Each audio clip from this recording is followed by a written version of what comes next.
welcome back to our channel. My name is Renee. If you're new, it is very nice to meet you. Thank you guys so much for clicking on this video. Today's video is going to be all about how I deal with loneliness. This past year has been one of the loneliest times I've ever had in my entire life. There's a few reasons as to why this is. A huge part of it is my job. So I am a full-time YouTuber and I'm home a lot. I work for myself. There's no one else involved but me. Even though I have a huge community online that I feel I'm very connected to, and I have a lot of people that I connect to on a daily basis, I still feel at times very, very alone. Now, I also live by myself. I don't have any pets. I live close to my family. I have friends, but I have a very few amount of friends. A lot of my friends don't live in my area, and there's just a lot of different things that kind of contribute to the problem. So I've done a lot of research this year in terms of what loneliness means and how to deal with it. I came up with 5 ways and things that helped me cope. And if I'm over here, it's because I wrote them all on my computer. I want to share them with you guys because as someone who deals with loneliness, I know how hard that could be and how physically draining it can be. I've made changes mentally and like tangible changes that have helped me a lot this past year. I really hope that these tips will help you guys. I'm gonna be completely blunt and honest. I don't want to like minimize the situation or sugarcoat it, so just keep that in mind. The first tip that I have is to understand that there's a problem. Loneliness in today's society is very common, but it is not a normal thing to have. I used to read like all these articles and they'd say, no, that it's a common thing and like a lot of people deal with it, so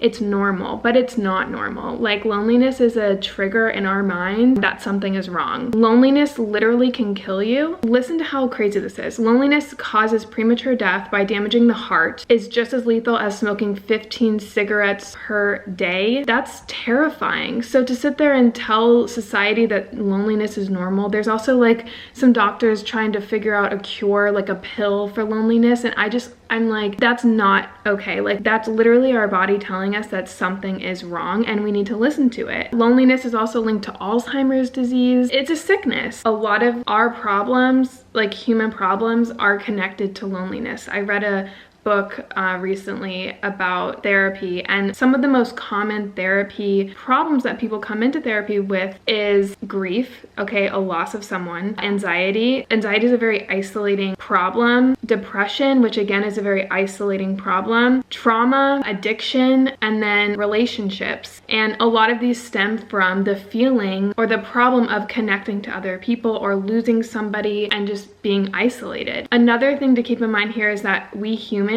we are social beings, and in order to survive, our brains have created ways for us to stay together.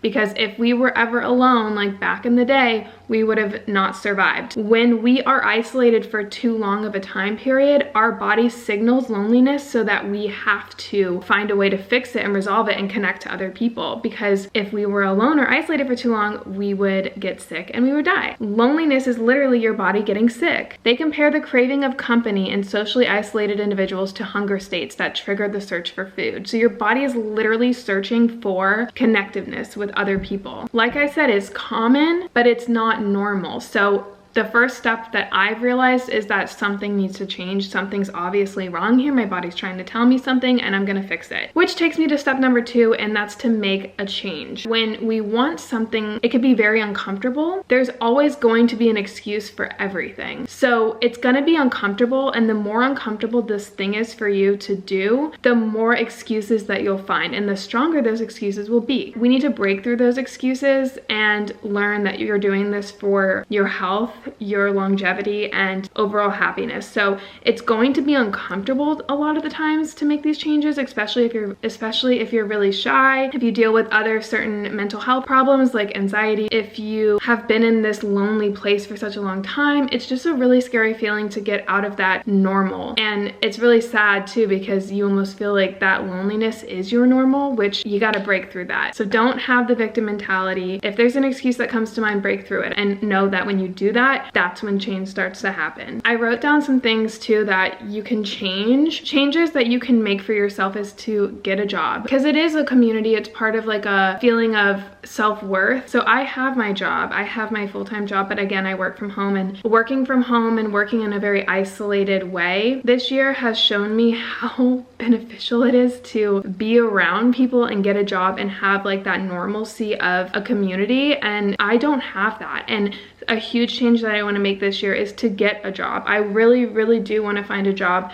on top of YouTube. So that's a change that I'm gonna make within myself, and I'm actually moving. So that's one of the goals that I have with my move, and it's gonna be probably very uncomfortable for me because I haven't had a job in a while. I also have a lot of freedom with my job and creative outlet, so that's gonna be a very big change for me. But again, you have to get out of your comfort zone and just do it. I need to make that change. That's just something for myself that I know a huge part of my loneliness feelings comes from like isolating myself in terms of my job. That's a huge one for me. Another one could be to get a roommate. If you live alone, you need to be around people more often, and maybe that could be getting a roommate. You can also join a club or a community. There has to be something that you like that other people like. If you like reading, find a reading club. There has to be a club or a community that is not online, that is physical. That's a huge part of it, because there's a huge difference between socializing online and socializing like face to face. There's a huge difference. Obviously, like we are more connected than ever right now in society in terms of like online world, but our loneliness levels and depression and anxiety is going up. So that is not the same thing as socializing face to face, obviously. Otherwise we'd all be like super not lonely right now. Get face to face with someone, find a commonality, a passion or a hobby that you like, and find other people who also like that. Another thing is to get out more. So a lot of the times, especially in terms of convenience, it's very easy nowadays to order clothes online, to order groceries online, necessities online. Everything is online now. But you know, sometimes you need to push yourself again. Get outside, go do something. Even though it takes more time, it's probably a little bit more expensive. You're doing this for your health. Just get around people. Like the more that you push yourself to be around human beings, the better. Another thing is to reach out. Now this can be very uncomfortable for some people. I was watching a TED Talk about loneliness that sparked my need for change, and that was like how it actually kills you. And I just remember being so lonely in my apartment for days, and I was like, okay, I need to do something about this. And I reached out to like 4 or 5 people, and I am not kidding you guys. I had plans within 5 seconds. I talked on the phone for like 45 minutes about something that's been bothering me, connected to like an older friend who is actually gonna introduce me to other people. Literally that all happened within the span of like 5 minutes, and I was lonely for days, and I literally just reached out to a few people, and I already felt an instant release of pressure and uncomfortability in those 5 minutes. So it takes 5 seconds to reach out. You know, you can reach out to anyone. Again, there's an excuse for everything. You can sit there and say, I don't have anyone, I don't have any family or friends. Okay, well, you probably have acquaintances, you probably have coworkers, you probably have neighbors. There has to be someone that you can reach out to. And if not, join a community or go to a workout class and go meet people. Like, you have to get out of that box that you give yourself, and that mentality and that inner critic telling you that this is just a feeling that you're gonna have forever, and this is like how you're gonna live, and there's no way out of it. There is. You just gotta, you know, make the change. Another thing that you can do, especially if you're dealing with chronic loneliness and you can't push through those uncomfortable situations or that victim mentality, go talk to a therapist. Book your appointment. It's super helpful. Another thing is to get busy. Like I said, go get another job, go volunteer and join a club. Do something that gets you out of your head, because a lot of loneliness stems from just sitting there and overthinking the feeling that you're having. When you're busy, especially busy with other people and other human beings, that's when you're gonna get out of your head. And you have to do it on your own. If you sit there and fall into that, like, one day I hope things will change and like nothing's happening right now, my life is boring, I'm lonely mentality, you're not gonna get anywhere. The only way that you can get out of loneliness, ironically, is yourself. Like, you're gonna be alone in getting out of the loneliness. The only person that's gonna make a change is you. No one else. No one's gonna come and sporadically just like bring you up and all of a sudden you're gonna have friends. That's not how it works. You have to make the change, and no one's gonna do it for you but yourself. So it's up to you. Number 3 is that it's all about the attitude and not really necessarily about the situation. You can find loneliness in any type of place. It's not just being alone. You can go to a coffee shop, you can have a whole bunch of family and friends around you, but you can still have that feeling of loneliness. It's about your attitude and your mentality, not the situation. There is a huge difference between being alone and being lonely. Again, I've already mentioned this, but online socializing does not equal socializing. You need human to human contact. A huge factor that comes with online socializing or online likes and community is the comparison factor. You are not seeing the person in all of their bad and good on their social media feed. You're seeing the highlight reel. It's not what it looks like. You start comparing yourself and your life to these people's lives, and you're comparing your unfiltered world with their filtered world. Comparison is literally the devil. It will literally just drag you down. You get FOMO, you get jealousy,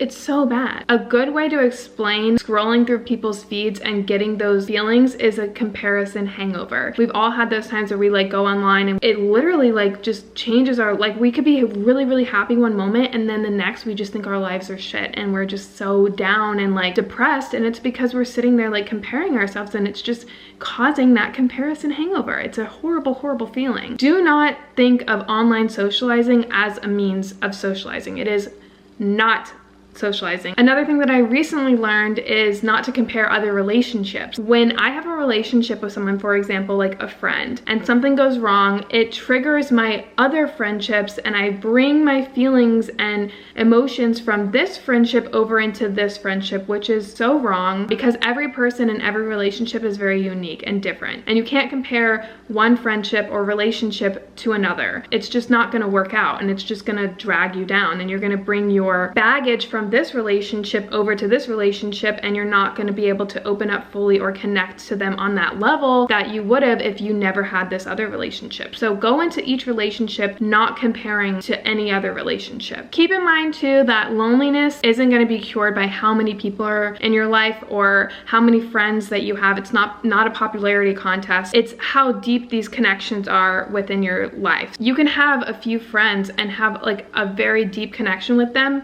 and you're gonna feel more connected to humans that way than you would if you just had a whole bunch of surface level friendships. The fourth thing is to not alienate yourself emotionally. We can isolate ourselves physically by not being around other people. That's very clear and evident. But you also wanna make sure that you're emotionally becoming available to other people. Otherwise, you're not gonna feel that connectedness. That's where the loneliness comes into play. You can be around people and still have those feelings of loneliness because emotionally, you're not opening up. So open up, be human. It could be a little terrifying because we can be rejected, but you know, if someone is rejected, there's so many people in this world, there has to be at least a few people that are going to connect with us, you know? Don't sit there and become something other people want you to be or what society wants you to be. Be yourself, even though it could be sometimes very scary to do so, because that's what's going to drive you to be connected to other people. They're going to see you as a human rather than just like a little robot that is people pleasing their way through everything. When you people please and you do things that are not yourself or you don't open up, that's going to build a wall between people. You're going to come across as being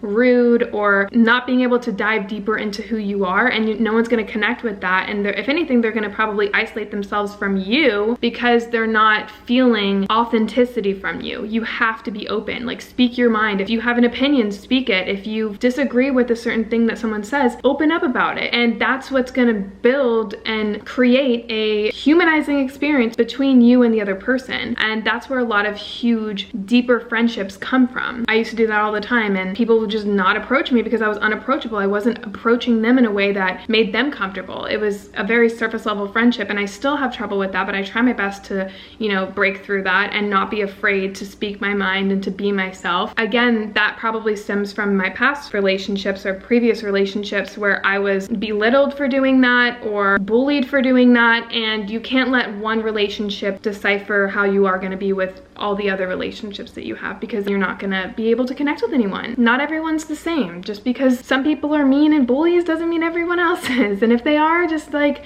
go to the next person. A thing that someone recently told me is to have confidence in your relationships. So have confidence within yourself first and foremost, and then have confidence in your relationships to be able to open up and have a deeper connection with one another. Don't be afraid to dive deeper, because that makes you human. When I open up about my struggles or things that I feel isn't necessarily something that you should be telling other people, sometimes it's a huge relief, and I feel like some people can relate to it. And if I never would have said that, we never would have bonded over like like being weird are having like those certain struggles. The fifth one is going to be so annoying, but it's so true, and that is time heals all wounds. As an impatient person, I hate hearing this. I hate hearing, oh, just give it time. Like I want it now. I'm so impatient, but it's true. You know, no feeling is final. I came across this quote from Jojo Rabbit's end credits, and I was like, whoa, things are constantly changing, nothing is forever, and that includes your feelings, and that includes your emotions, and that includes your loneliness. You may be lonely in the moment, but that's not gonna sit there and be alone forever. The biggest feeling that I get when I am lonely is being afraid. I hate the feeling. I'm afraid of loneliness. I'm afraid of that feeling, and that sticks with me. Because I'm afraid of it, I will sit there and repeat it in my head and obsess over it and